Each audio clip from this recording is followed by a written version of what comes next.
Và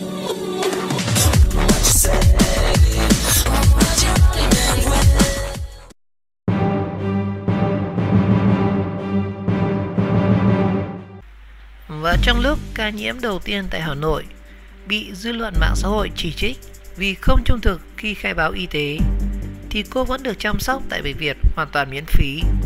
và điều trị trong thời gian dài cho đến khi khỏi bệnh và xuất viện, và không có một thông tin nào về cô được hé lộ trên báo chí. Nguyễn Hồng Nhung thì không bị truy cứu về hành vi và hậu quả gian dối do cô ta đã gây ra tại đất nước quê hương của mình, và người dân Việt Nam sẵn lòng tha lỗi cho cô khi nhìn thấy kết quả của việc phòng chống tại Việt Nam rất tốt so với thế giới và các nước phát triển về y tế hàng đầu tại châu Âu.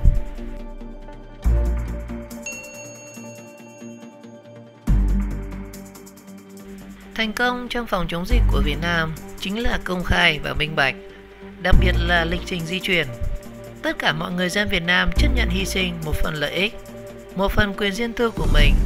để tạo nên thành công chung của cả nước. Và đó chính là sự khác biệt đã tạo nên câu chuyện thần kỳ của Việt Nam ngày hôm nay. Trong việc chống lại đại dịch Covid-19, kẻ thù ác đã cướp đi gần 1 triệu sinh mạng trên khắp thế giới. Chúng ta vẫn biết rằng thật khó để so sánh và áp dụng triệt để những gì tại Việt Nam vào Mỹ và Đức, và ngược lại trong chiến dịch chống Covid-19 lần này. Cũng bởi các đất nước thuộc thể chế khác nhau, cũng sẽ có những nền văn hóa khác nhau. Nhưng trong một bài phỏng vấn của tờ Strop ở Mỹ hồi tháng 8 vừa qua, thì giáo sư kinh tế học Robert Pollin, giám đốc Viện Nghiên cứu Kinh tế Chính trị tại Đại học Massachusetts đã thừa nhận đây là quốc gia, tức là Việt Nam, có thu nhập bình quân đầu người chỉ khoảng bằng 3% so với Mỹ.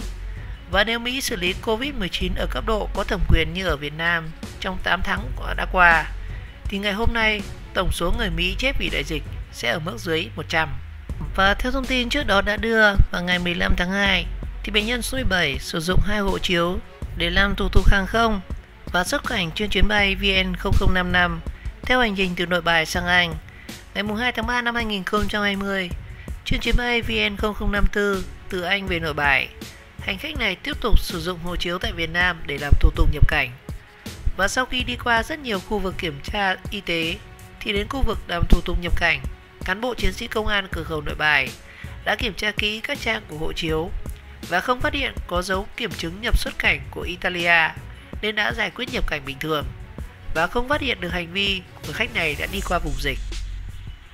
Trong khi đó, thì rất nhiều khả năng bệnh nhân số 17 đã sử dụng hộ chiếu Anh để đến các nước trong khu vực châu Âu theo hình thức miễn thị thực.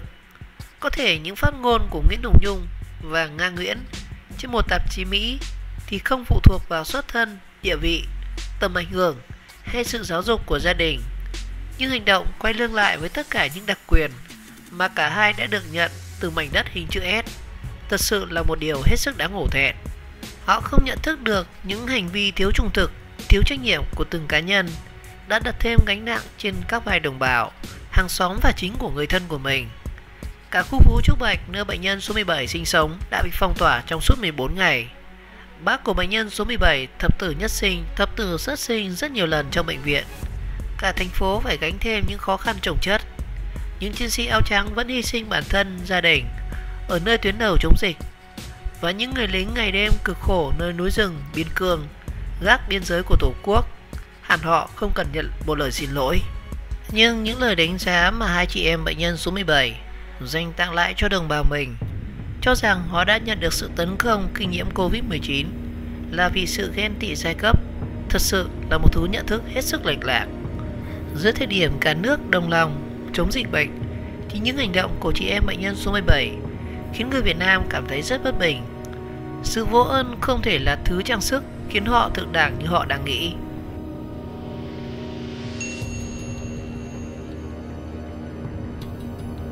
Bốn chi tiết chưa đúng về bệnh nhân thứ 17 trên tạp chí của Mỹ. Nhiều người cho rằng bài báo đăng trên tờ The New Yorker đưa một số thông tin sai và chưa đầy đủ liên quan đến bệnh nhân thứ 17 mắc Covid-19 tại Việt Nam. Ngày 21 tháng 9, thì tạp chí The New Yorker của Mỹ đăng tải bài viết có tiêu đề The Public Shaming Pandemic, tạm dịch là đại dịch làm nhục cộng đồng, đề cập đến câu chuyện của những người vô tình lây lan virus corona phải đối mặt với sự tấn công dữ dội và bôi xấu trên Internet. Bài báo mở đầu bằng câu chuyện của fashionist Nga Nguyễn và em gái tên là Nguyễn Hồng Nhung. Và cả hai từng mắc Covid-19, trong đó thì Nhung được xác định là bệnh nhân số 17 của Việt Nam dưới cái tên là HNH. Và bài viết này đang là tâm điểm chú ý của cộng đồng mạng tại Việt Nam. Và trên trang Facebook của The New Yorker, bài viết đang dẫn link báo nhận được lượt tương tác vượt trội. Cụ thể, trong khi các bài post khác thường chỉ thu hút vài chục biểu tượng cảm xúc và bình luận, thì với bài viết trên thì con số lần lượt là 30.000 lượt reaction, 10.000 lượt comment chỉ sau có đúng một ngày. Và ở bình luận thì phần lớn cư dân mạng Việt Nam đều thể hiện sự bức xúc và cho rằng thông tin liên quan tới bệnh nhân số 17 được tạp chí Mỹ đưa ra là sai và chưa đầy đủ. Điều thứ nhất thì chính quyền Việt Nam thường xuyên sử dụng các thông tin rò rỉ trên báo chí thuyết phục hoặc làm người dân sợ hãi. Điều này là không chính xác. Đêm ngày 6 tháng 3, khi nghe tin tức về ca mắc Covid-19 đầu tiên ở Hà Nội, thì rất nhiều người dân đã tỏ ra hoang mang và sợ hãi. Và ngay 22 giờ đêm hôm đó, thì Ban chỉ đạo phòng chống dịch Covid-19 Hà Nội đã triệu tập một cuộc họp khẩn cấp ngay trong đêm để thông tin về sự việc. Và tại đó thì Nguyễn Hồng Nhung, 26 tuổi, ở phường Trúc Bạch, Ba Đình, Hà Nội, được công bố là bệnh nhân thứ 17 dương tính với SARS-CoV-2. Chính quyền cũng đã thông báo đã tiến hành các biện pháp cần thiết để ứng phó với tình hình.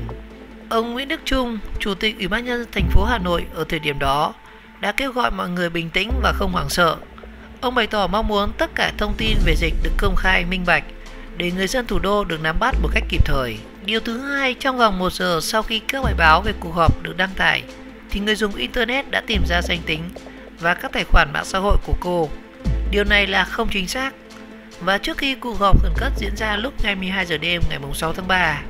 thì cư dân mạng đã chia sẻ mọi thông tin cá nhân cũng như tài khoản mạng xã hội của bệnh nhân số 17, dù chúng chưa hề được kiểm chứng. Và thậm chí rất nhiều người trùng tên với Nguyễn Hồng Nhung bất ngờ bị cư dân mạng tấn công, chửi bới vì nhầm là bệnh nhân số 17. Điều thứ ba, một người đã chụp ảnh một người phụ nữ trông rất giống cô tại buổi khai trương cửa hàng Uniqlo và đăng tải lên Instagram, thông báo với mọi người rằng cô đang tiệc tùng khi bị ốm. Điều này là thiếu thông tin quan trọng nhất. Bài báo này không hề đề cập đến việc ông Nguyễn Đức Chung, Chủ tịch Ủy ban nhân dân thành phố Hà Nội ở thời điểm đó, đã trả lời báo chí sau cuộc họp khẩn đêm ngày 6 tháng 3 và xác nhận bệnh nhân Nguyễn Hồng Nhung không tham dự khai trương cửa hàng Uniqlo tại Hà Nội như tin đồn. Ông Chung cho biết cửa hàng Uniqlo ở Hà Nội khai trương vào 18 giờ ngày 6 tháng 3 nên không thể có chuyện người này đã tham dự. Và tương tự, trước thông tin một số tài khoản trên mạng xã hội cho biết đã gặp hình ảnh Nguyễn Hồng Nhung tại quán bar ở Tạ Hiển đến quán bar Tạ Hiển vào tối ngày 3 tháng 3 và cho rằng cô này đã về từ vùng dịch nhưng vẫn di chuyển đến những nơi công cộng trước khi bị phát bệnh, thì ông Vương Đình Huệ, Bí thư Thành ủy Hà Nội cũng đã nhanh chóng lên tiếng đính chính thông tin sai lệch này. Ông Huệ đã đề nghị cơ quan công an xử lý các trường hợp tung tin đồn thất thiệt về dịch bệnh. An ninh mạng phải được kiểm soát một cách chặt chẽ hơn và người dân nên theo dõi thông tin chính thức từ thành phố chứ không nên nghe những thông tin thất thiệt. Điều thứ tư là chính phủ Việt Nam cho biết khi bay về nước từ London, cô đã không đề cập đến chuyến thăm Italia. Điều này là thiếu thông tin quan trọng. Theo công an cửa khẩu Nội Bài thì Nguyễn Hồng Nhung sử dụng hộ chiếu Anh để di chuyển đến các nước châu Âu.